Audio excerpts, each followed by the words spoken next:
America मेजबान field marshal Syed Asim Munir बने फिर मेहमान। आर्मी चीफ का 2 माह में अमेरिका का दूसरा दौरा, आला अस्करी क़यादत और पाकिस्तानी कम्युनिटी से मुलाकातें। अमरीकी सेंटकॉम के कमांडर जनरल माइकल कुरेला की रिटायरमेंट तकरीब में शिरकत की। फील्ड मार्शल कमान तब्दीली की तकरीब में भी शरीक हुए। एडमिरल ब्रैड कूपर ने कमांडर सेंटकॉम की कमान संभाली। ISPR के मुताबिक फील्ड मार्शल सैयद आसिम मुनीर ने जनरल माइकल कुरेला की शानदार खिदमत को सराहा। नए कमांडर सेंटकॉम एडमिरल कूपर के लिए नेक तमन्नाओं का इजहार किया। फील्ड मार्शल की chairman joint chiefs of staff general Dan Caine से मुलाकात भी हुई। दौरा पाकिस्तान की दावत भी दी। बाहमी पेशावराना दिलचस्पी के अमूर पर तबादला ख्याल। फील्ड मार्शल ने दोस्त ममालिक के डिफेंस चीफ से भी मुलाकातें की।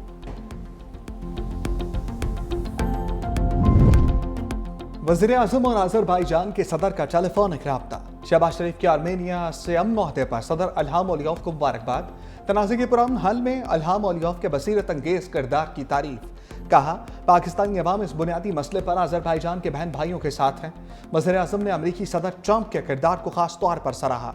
सदर इल्हाम अलियव ने काराबाख मामले पर पाकिस्तान की मुसलसल हमायत का शुक्रिया भी अदा किया।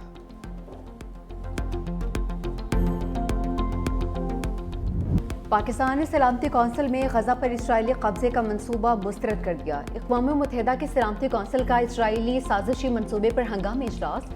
पाकिस्तानी मुस्तकिल मंदूब आसिम इफ्तिखार ने खिताब में कहा कि गजा पर कब्जे से मुतल्लिक इसराइली मंसूबा इश्तिआल अंगेज़ी है। पाकिस्तान ऐसे किसी भी मंसूबे को मुस्तरद करता है। बरतानवी मंदूब बोले, गजा में फौजी कार्रवाइयों में तोसी से जंग खत्म होगी, न ही यरगमालियों की रिहाई मुमकिन होगी। अक़वाम मुत्तहिदा में फ़लस्तीनी सफ़ीर रियाज मंसूर ने कहा कि गजा के फ़लस्तीनी ऐसी नाकाबिल बर्दाश्त अजियत से गुजर रहे हैं जिसका तस्वुर भी नामुमकिन है। चीनी मंदूब ने खिताब में कहा कि गजा फ़लस्तीनियों का है, उन्हीं का रहेगा। फ़लस्तीनियों की ज़मीन पर कब्जे को किसी भी कोशिश को चीन की मुखालफत का सामना करना पड़ेगा।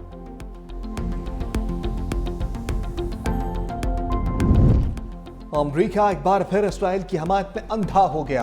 इसराइली मंसूबे पर तनकीद के बजाय सलामती कौंसिल के इजलास को ही अमन कोशिशों के लिए नुकसानदेह करार दे दिया। अमरीकी मंदूब ने कहा, यरगमालियों की रिहाई, जंग के खात्मे और फ़लस्तीनियों को हमास से आज़ाद कराने के लिए काम कर रहे हैं। इस तरह के इजलास उन कोशिशों को कमज़ोर करते हैं।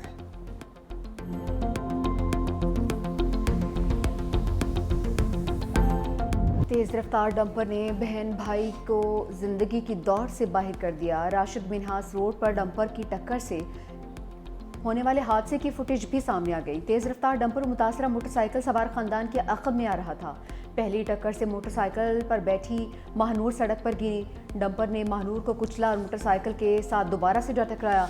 डंपर मोटरसाइकिल सवार बाप और बेटे को भी रौंदता हुआ गुजर गया। दोनों बहन भाई जाँ बर नहीं हो सके। वालिद शदीद जख्मी हालत में ज़ेर इलाज। हादसे के बाद इलाका मैदान जंग बन गया। शहरियों का डंपर ड्राइवर पर तशद्दुद।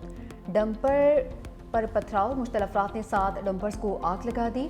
डंपर ड्राइवर जख्मी हालत में पुलिस के हवाले। फायर ब्रिगेड के अमले ने मौके पर पहुंचकर आग बुझा दी। शहर में रमासाल ट्रैफिक हादसात में 546 अफराद जान बहक हो चुके। हैवी गाड़ियों के बायस हादसात में 165 अफराद जान से गए हैं। रूसी जोड़ा पहनना था, कफन पहन लिया। 22 साल महानूर की अगले माह शादी थी। वालिदैन बेटी के लिए जहेज का सामान खरीद रहे थे। हाथ मेहंदी के बजाय मनो मट्टी तले दब गए। अफसोसनाक खबर घर पहुंचने पर कोहराम मच गया। एक लम्हे में सब ख्वाब बिखर गए। जख्मी वालिद को बच्चों की मौत की इत्तला नहीं दी गई। दोनों बहन भाई की नमाज जनाजा अदा। मुकामी कब्रिस्तान में इस्तपुर्द खाक। अमीर जमात इस्लामी हाफिज नईमुर रहमान समेत सियासी शख्सियात की भी शिरकत। हादसे का मुकदमा चचा की मुद्दत में दर्ज। FIR में कत्ल खता की दफात शामिल। पुलिस के मुताबिक डंपर ड्राइवर फरदौस खान को पुलिस ने गिरफ्तार कर लिया है। डंपर्स जलाने पर आल पाकिस्तान डंपर्स एसोसिएशन का सुपर हाईवे पर धरना। शाहराह की बंदिश से गाड़ियों की लंबी कतारें। चेयरमैन डंपर्स एसोसिएशन लियाकत महसूस ने दावा किया, हमारे साथ नहीं 9 डंपर्स को नुकसान पहुंचा। हुकूमत से मुज़ाकरात के बाद ट्रांसपोर्टर्स ने एहतजाज खत्म कर दिया। सीनियर वज़ीर सिंध शर्जील मेमन की ट्रांसपोर्टर से मुलाकात। हादसे और पुरतशद्दुद वाक़यात पर तशवीश का इजहार। शर्जील मेमन की हंगामा आराई और जलाओ घिराव की मजम्मत। कहा, इंसानी जान का ज़िया नाकाबिल तलाफ़ी है। यह हमारे लिए इंतहाई अफसोसनाक है। कराची का पुराना दौर वापस नहीं आने देंगे। जिन्होंने कानून हाथ में लिया और फसादात को हवा दी, उन पर इंसदाद दहशतगर्दी के तहत मुकदमा दर्ज होंगे। ट्रांसपोर्टर्स के नुकसान के तयन के लिए कमेटी तश्कील दी जाएगी। गवर्नर सिंध कामरान टिसोनी ने वाक़े को अफसोसनाक करार दिया। डंपर ड्राइवर को करार वाकई सजा दिलाने की यकीन दहानी।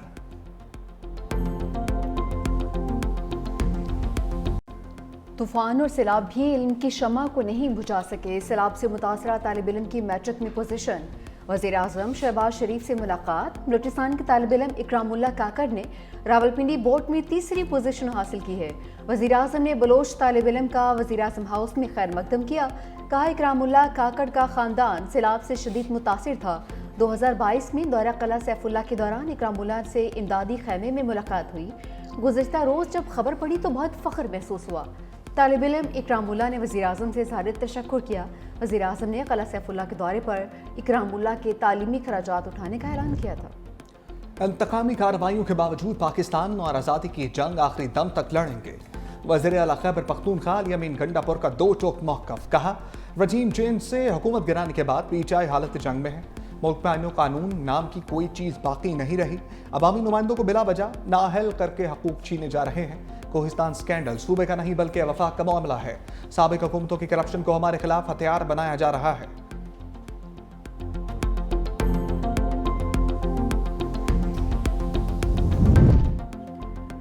इस वक्त तमाम फैसले अमलन इंतजामिया के दबाव पर हो रहे हैं। असफ कैसर की मीडिया से गुफ्तगू। कहा, केसेस मेरिट पर सुने जाएं तो मुकदमात में कुछ नहीं रखा है। मुझे खदशा है मुल्क एक शदीद इनाकी की जानिब जा रहा है।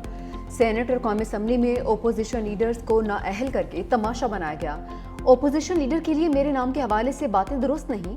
27वीं तरमीम का शोशा छोड़ा जा रहा है। इसके खिलाफ वकला तहरीक चला रहे हैं। बाजवा की मुद्दत मुलाजमत में तोसी पर कौम से माफ़ी मांग ली। वज़ीर इत्तलात अताउल्लाह तारत ने असद कैसर की प्रेस कॉन्फ्रेंस को गुमराहकुन और हक़ाइक़ के मुनाफी करार दे दिया। कहा, मुल्क की मईशत के बारे में गुमराहकुन बयानात अवाम के हक़ में नहीं। क्या आपको यह काबिल कबूल नहीं कि तरसीलात ज़र 38 अरब डॉलर तक जा पहुंची हैं? क्या आपको ये भी कबूल नहीं कि करंट अकाउंट सरप्लस 2 अरब 10 करोड़ डॉलर हो गया? महंगाई में कमी आ रही है, बरामदात में इजाफा हो रहा है, स्टॉक मार्केट मुसलसल ऊपर जा रही है। 9 मई को एक साजिश रचाई गई, रियासती इदारों पर हमले हुए। इस संगीन जुर्म पर कानून के मुताबिक सजाएं सुनाई गई।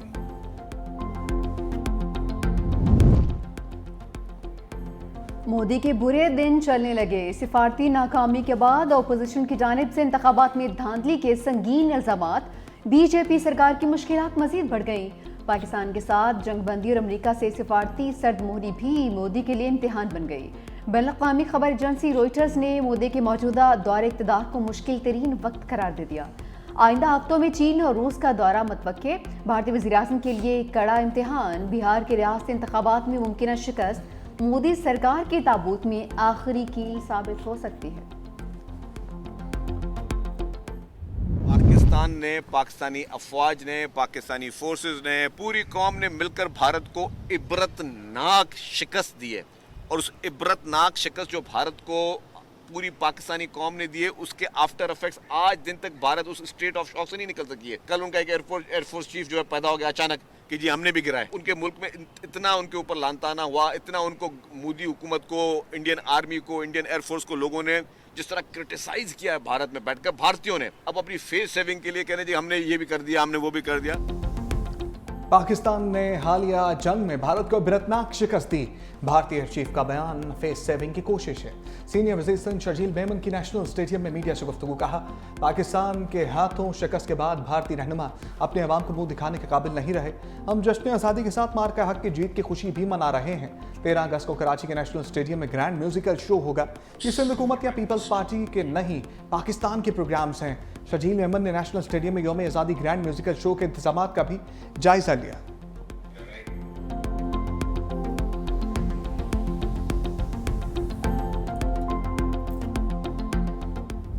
दिल्ली में इंडिया का तिरंगा नहीं चढ़ाने देंगे। गुरपतवंत सिंह का ऐलान। कहा कि मोदी को झंडा लहराने से रोकने पर 11 करोड़ का इनाम रख दिया। मोदी का जालिमाना रवैया और गासबियत पसंदी कबूल नहीं। भारतीय पंजाब में मुसलसल नस्लकुशी हो रही है। अगर भारत ने हमला किया तो हमारे जत्थे पाकिस्तान के साथ लड़ेंगे। वाशिंगटन डीसी में रेफरेंडम होगा जिसमें खालिस्तान का नक्शा पेश किया जा रहा है।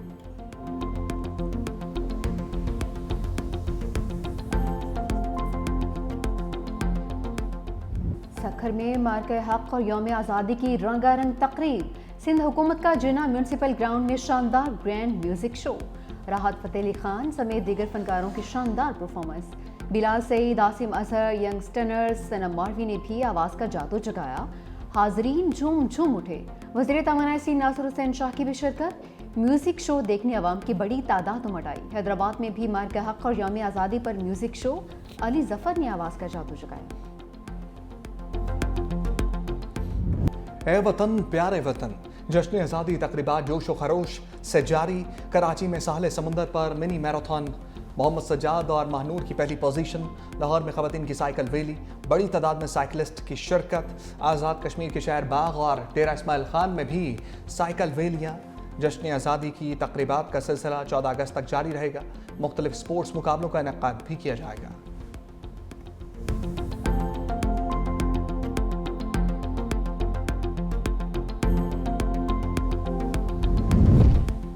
गिलगित बल्तिस्तान का जिला हुंजा में शिशपेर ग्लेशियर एक बार फिर से पिघलने लगा। हसनाबाद की आबादी मुसलसल कटाव की जद में आ गई।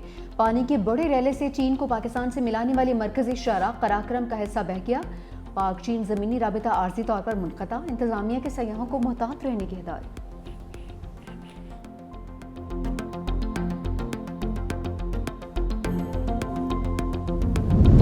लाहौर में बादलों की गरज बरस, कहीं हल्की कहीं तेज बारिश।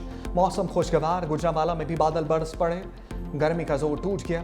कोहाट में मूसलाधार बारिश, तेज हवाओं ने रंग जमा दिया। महकमे मौसमियात की 13 अगस्त से लाहौर में बारिशों के नए स्पेल की पेशगोई।